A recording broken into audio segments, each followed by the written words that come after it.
Yo, Nairobi taught me. Membili yake, na yako na sombili yake hapo. Yo ni katululu kanauzwa. Katululu. Radamesh, niko na wanchuani hapa. So chukue wanchuani yo chiweze ya kesho nitamalizia man. Azi, shughuli ni ya saa hii, mambo ya rosho chorea. Radadante, na chukue yo tenje. Ona hizi tenje mnauziwa tao hizi mnauziwa 1500 hizo makatululu mnauziwa 1500.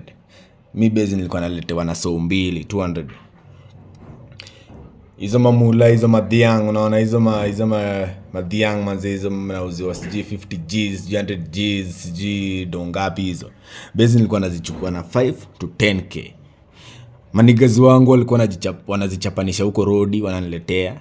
Mi wakiwa na asset, mi niko cash bro. Transaction, you know. Yo. Manze hiyo base peke yake nilikuwa nishaunda 4 fucking streams of income. Mama unadhani hiyo time kinanipenda aje? Shit. Baby girl ako pregnant. For me. Kolo manze kolo sijui kilichujwa wera uko na muhindi manze sasa amekuja kuniomba wera mimi nampeaga wera roho safi juu bado ni boy wangu. Delivery ni nini pale ma transportation.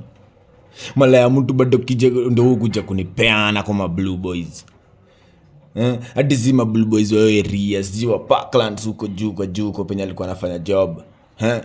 Wanakujaga na lori hivi, wanachukua kila kitu except ile pool table tu.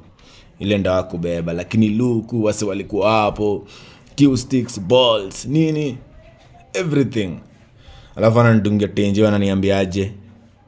Nikidai shirt zangu niziende Makadara Lokot. Madu.